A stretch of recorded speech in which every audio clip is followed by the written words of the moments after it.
প্রভু হে, তুমি ছাড়া কোনো উপাস্য নাই, তুমি মহাপবিত্র, আমি পাপী, আমি গুনাহগার, আমায় ক্ষমা করো। প্রভু হে, তুমি ছাড়া কোনো উপাস্য নাই, তুমি মহাপবিত্র, আমি পাপী, আমি গুনাহগার, আমায় ক্ষমা করো। প্রভু হে, তুমি ছাড়া কোনো উপাস্য নাই, তুমি মহাপবিত্র, আমি পাপী, আমি গুনাহগার, আমায় ক্ষমা করো। প্রভু হে, তুমি ছাড়া কোনো উপাস্য নাই, তুমি মহাপবিত্র, আমি পাপী, আমি গুনাহগার, আমায় ক্ষমা করো। প্রভু হে, তুমি ছাড়া কোনো উপাস্য নাই, তুমি মহাপবিত্র, আমি পাপী, আমি গুনাহগার, আমায় ক্ষমা করো। প্রভু হে, তুমি ছাড়া কোনো উপাস্য নাই, তুমি মহাপবিত্র, আমি পাপী, আমি গুনাহগার, আমায় ক্ষমা করো। প্রভু হে, তুমি ছাড়া কোনো উপাস্য নাই, তুমি মহাপবিত্র, আমি পাপী, আমি গুনাহগার, আমায় ক্ষমা করো। প্রভু হে, তুমি ছাড়া কোনো উপাস্য নাই, তুমি মহাপবিত্র, আমি পাপী, আমি গুনাহগার, আমায় ক্ষমা করো। প্রভু হে, তুমি ছাড়া কোনো উপাস্য নাই, তুমি মহাপবিত্র, আমি পাপী, আমি গুনাহগার, আমায় ক্ষমা করো।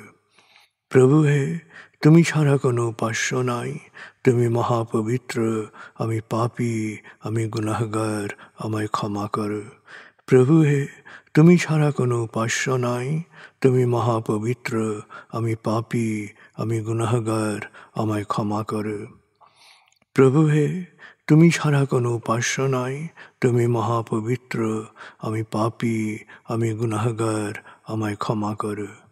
প্রভু হে, তুমি ছাড়া কোনো উপাস্য নাই, তুমি মহাপবিত্র, আমি পাপী, আমি গুনাহগার, আমায় ক্ষমা করো। প্রভু হে, তুমি ছাড়া কোনো উপাস্য নাই, তুমি মহাপবিত্র, আমি পাপী, আমি গুনাহগার, আমায় ক্ষমা করো। প্রভু হে, তুমি ছাড়া কোনো উপাস্য নাই, তুমি মহাপবিত্র, আমি পাপী, আমি গুনাহগার, আমায় ক্ষমা করো। প্রভু হে, তুমি ছাড়া কোনো উপাস্য নাই, তুমি মহাপবিত্র, আমি পাপী, আমি গুনাহগার, আমায় ক্ষমা করো। প্রভু হে, তুমি ছাড়া কোনো উপাস্য নাই, তুমি মহাপবিত্র, আমি পাপী, আমি গুনাহগার, আমায় ক্ষমা করো। প্রভু হে, তুমি ছাড়া কোনো উপাস্য নাই, তুমি মহাপবিত্র, আমি পাপী, আমি গুনাহগার, আমায় ক্ষমা করো।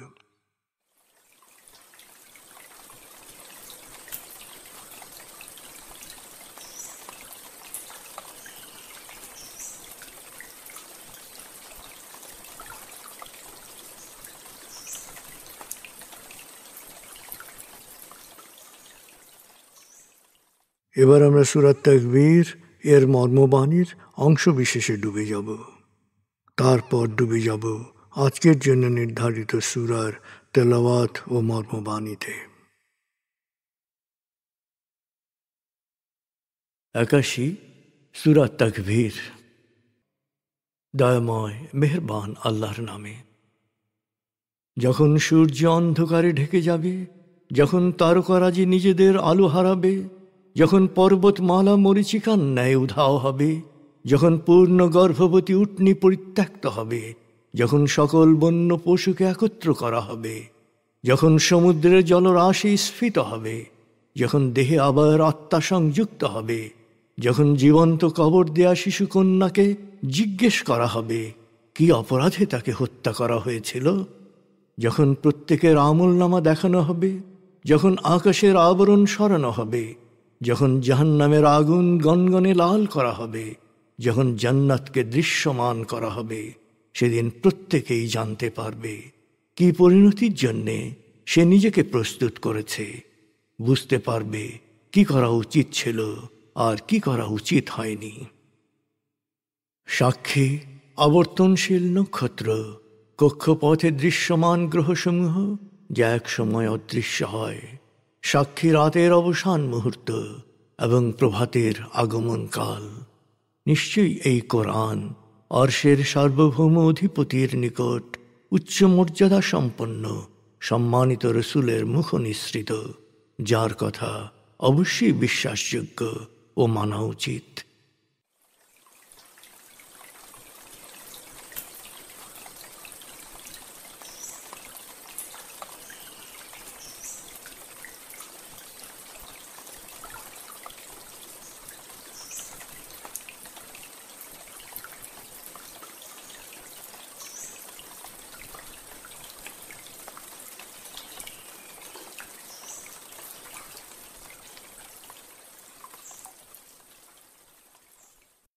এবার আমরা সূরা আন-নাহল 22 থেকে 34 আয়াতের তেলাওয়াত ও মর্মবাণীর গভীরে ডুবে যাব।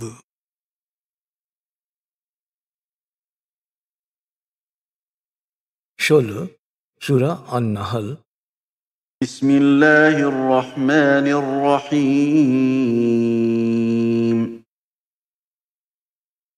ইলাহুকুম ইলাহুন ওয়াহিদ فالذين لا يؤمنون بالآخرة قلوبهم منكرة وهم مستكبرون لا جرم أن الله يعلم ما يسرون وما يعلنون إنه لا يحب المستكبرين وإذا قيل لهم ماذا أنزل ربكم قالوا أساطير الأولين ليحملوا أوزارهم كاملة يوم القيامة ومن أوزار الذين يضلونهم بغير علم ألا ساء ما يزرون قد مكر الذين من قبلهم فأتى الله بنيانهم من القواعد فخر عليهم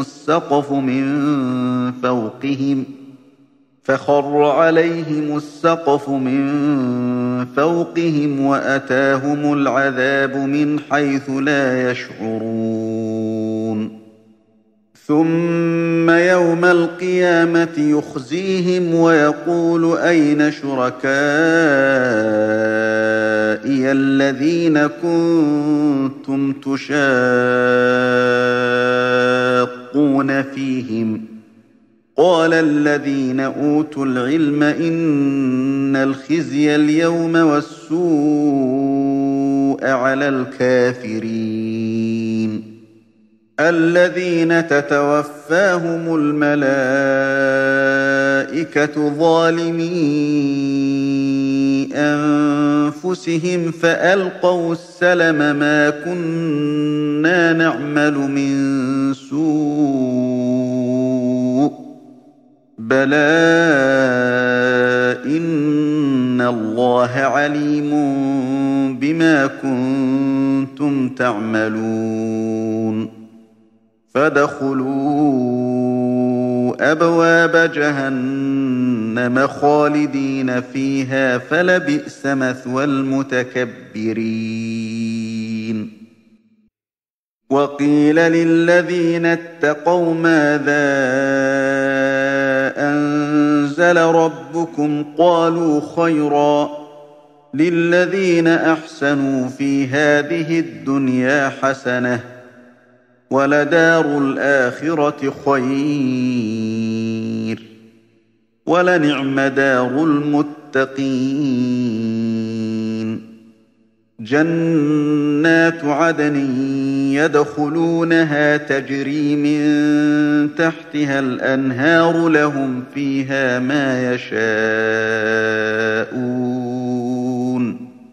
كذلك يجزي الله المتقين الذين تتوفاهم الملائكة طيبين يقولون سلام عليكم ادخلوا الجنة بما كنتم تعملون هل ينظرون إلا أن تأتيهم الملائكة أو يأتي أمر ربك كذلك فعل الذين من قبلهم وما ظلمهم الله ولكن كانوا أنفسهم يظلمون فأصابهم سيئات ما عملوا وحاق بهم ما كانوا به يستهزئون দয়াময় মেহেরবান আল্লাহর নামে। হে মানুষ, তোমাদের উপাস্য শুধু একজনই, কিন্তু যারা আখিরাতে অবিশ্বাস করে তাদের অন্তর সত্য বিমুখ। মিথ্যা অহংকারী তারা এই সত্যকে স্বীকার করে না। আর আল্লাহ জানেন যা তারা প্রকাশ করে বা যা তারা গোপন রাখে। নিশ্চয়ই আল্লাহ অহংকারীদের অপছন্দ করেন। যখনই ওদেরকে কেউ জিজ্ঞেস করে তোমাদের প্রতিপালক কি নাজিল করেছেন, তখন ওরা বলে এ তো সেকেলে কল্পকাহিনী। তাই মহাবিচার দিবসে ওরা ওদের পুরো পাপের বোঝা বহন করবে। সেই সাথে বহন করবে সেই মূর্খদের পাপের বোঝা যাদের ওরা মিথ্যা দ্বারা বিভ্রান্ত করেছিল। চিন্তা করো ওদের পাপের বোঝা কত ভারী হবে। ওদের পূর্ববর্তীরাও একই রকম বিভ্রান্তির ধূম্রজাল ছড়িয়েছিল। ওরা ষড়যন্ত্র করেছিল সত্যের বিপক্ষে। ওরা যা কিছু নির্মাণ করেছিল তার ভিত্তিমূলে আল্লাহ আঘাত হানলেন। ফলে পুরো ছাদই ধসে পড়ল ওদের ওপর। ওরা ভাবতেও পারেনি এভাবে আযাব আসবে। মহাবিচার দিবসে তিনি ওদের সবাইকে লাঞ্ছনার চাদরে ঢেকে দেবেন। জিজ্ঞেস করবেন, এখন তোমাদের সে উপাস্যরা কোথায় যাদেরকে আমার সাথে শরিক করেছ, যাদের জন্যে হঠকারিতা করে সত্য পথ থেকে বিচ্ছিন্ন ছিলে? দুনিয়ায় যারা সত্য জ্ঞান লাভ করেছিল তারা তখন বলবে, আজ সত্য অস্বীকারীদের জন্যে লাঞ্ছনা ও দুর্ভোগ নিশ্চিত। নিজেদের প্রতি জুলুমরত অবস্থায় ফেরেশতারা যাদের জান কবজ করেছে তারা আত্মসমর্পণ করে বলবে, আমরা তো কোনো মন্দ কাজ করতাম না। ফেরেশতারা জবাবে বলবে, তোমরা যা করছিলে আল্লাহ সে সম্পর্কে পুরোপুরি ওয়াকিবহাল। অতএব এবার তোমরা জাহান্নামে প্রবেশ করো, সেখানেই থাকবে চিরকাল। আসলে অহংকারীদের নিবাস কতই না নিকৃষ্ট। আর যারা আল্লাহ সচেতন ছিল তাদের যখন জিজ্ঞেস করা হবে তোমাদের প্রতিপালক কি নাজিল করেছিলেন, তারা জবাবে বলবে, মহাকল্যাণ। যারা সৎকর্মে লেগে থাকে দুনিয়ায় তাদের জন্য রয়েছে কল্যাণ, আর আখিরাতের আবাস তাদের জন্যে আরো উত্তম। আল্লাহ সচেতনদের আবাস কতই না উত্তম। তারা প্রবেশ করবে জান্নাতে, যার পাদদেশে থাকবে প্রবহমান ঝর্ণাধারা। তারা যাই চাইবে তাই সেখানে তাদের জন্যে থাকবে। আল্লাহ সচেতনদের তিনি এভাবেই পুরস্কৃত করেন। পবিত্র থাকা অবস্থায় ফেরেশতারা তাদের রূহ বের করে নেবে।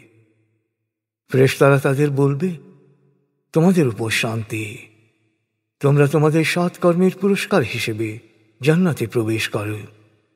হে নবী, সত্য অস্বীকারীরা শুধু প্রতীক্ষা করতে চায় ফেরেশতার দৃশ্যমান আগমনের অথবা তোমার প্রতিপালকের নির্ধারিত শাস্তি আসার। ওদের পূর্ববর্তী পাপীরাও তাই করত।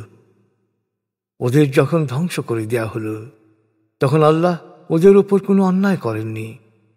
ওরা নিজেরাই নিজেদের উপর জুলুম করেছিল। ওদের জুলুমের বোঝাই ওদের উপর নিপতিত হল।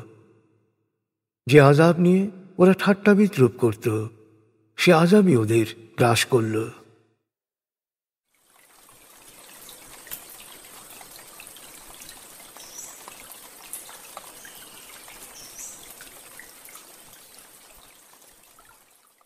আপনি এতক্ষণ মর্মবাণীর গভীরে ডুবেছিলেন।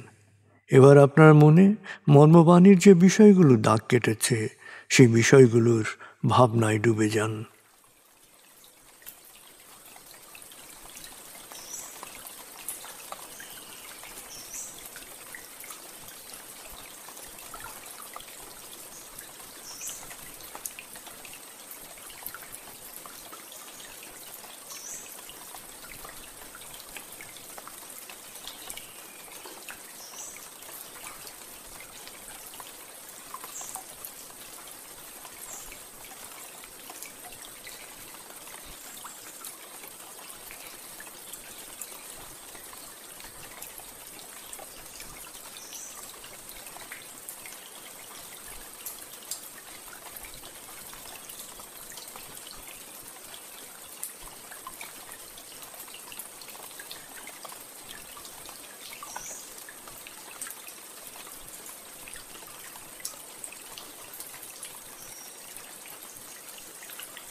এবার আমরা জিকির ও দোয়ার গভীরে ডুবে যাব।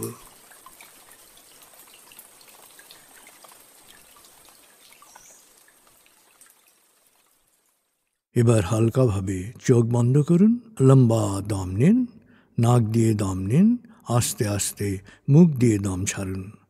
দম নেবেন পেটে, ছাড়বেন মুখ দিয়ে। দম নেওয়ার চেয়ে দম ছাড়তে সামান্য বেশি সময় নিন। দম নিতে নিতে ভাবুন প্রকৃতি থেকে অফুরন্ত প্রাণশক্তি শরীরে প্রবেশ করছে, আর দম ছাড়তে ছাড়তে ভাবুন শরীরের সকল দূষিত পদার্থ বাতাসের সাথে বেরিয়ে যাচ্ছে। নাক দিয়ে দম নিতে নিতে ভাবুন প্রকৃতি থেকে অফুরন্ত প্রাণশক্তি শরীরে প্রবেশ করছে, আর মুখ দিয়ে দম ছাড়তে ছাড়তে ভাবুন শরীরের সকল দূষিত পদার্থ বাতাসের সাথে বেরিয়ে যাচ্ছে। দম নিতে নিতে ভাবুন প্রকৃতি থেকে অফুরন্ত প্রাণশক্তি শরীরে প্রবেশ করছে।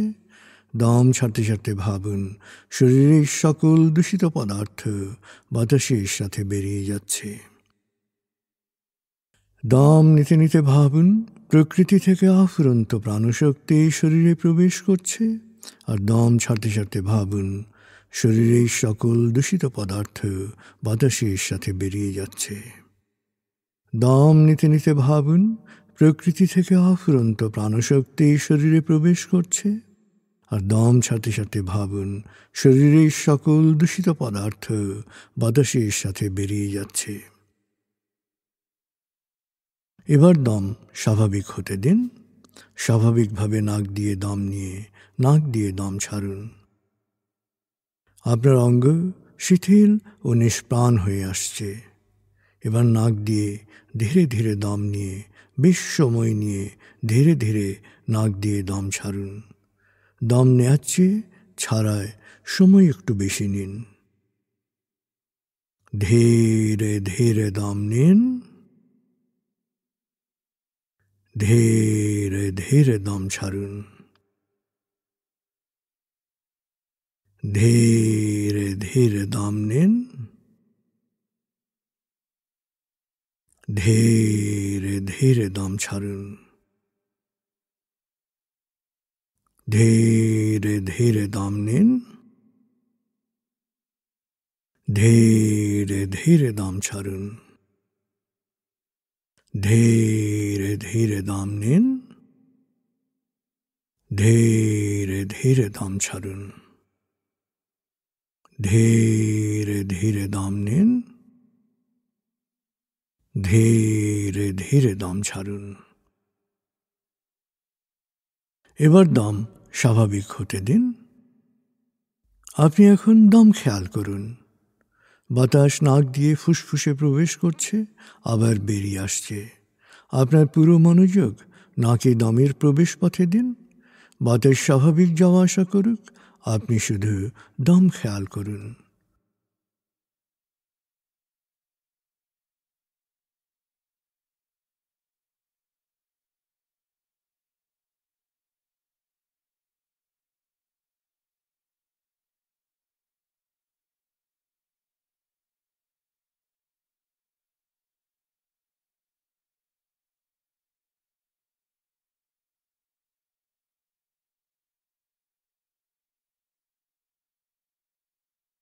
অনুভব করুন আপনার শরীর ভারী লাগতে শুরু করেছে।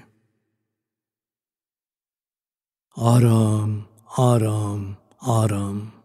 অনুভব করুন শীতলতা স্রোতের মতো, বরফ গলা পানির মতো আপনার মাথা থেকে শরীর বেয়ে নিচের দিকে নেমে যাচ্ছে।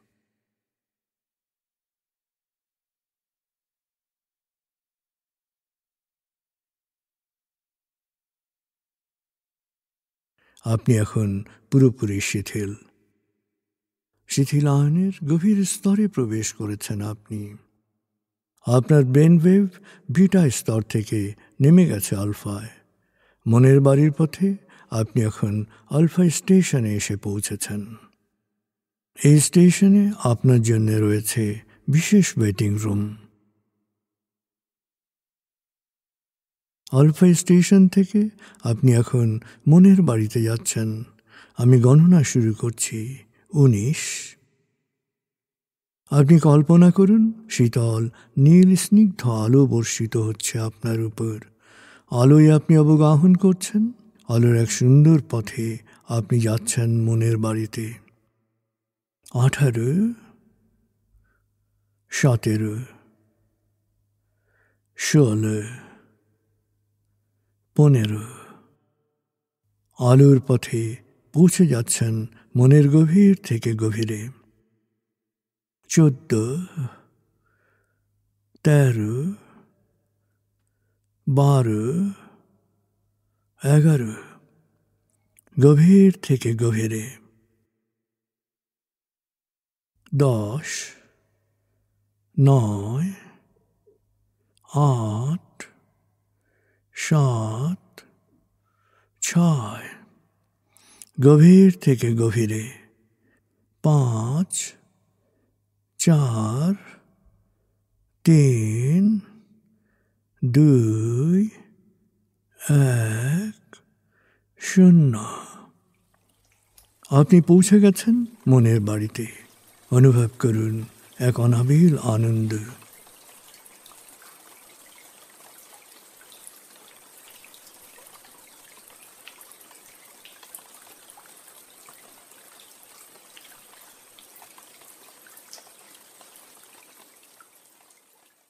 এবার মনে মনে পরম প্রভুকে স্মরণ করুন এবং করুণাময়ের ক্ষমা পাওয়ার আন্তরিক আকুতির অনুরণন সৃষ্টি করুন। আল্লাহ, আল্লাহ, আল্লাহ, আল্লাহ, আল্লাহ, আল্লাহ, আল্লাহ,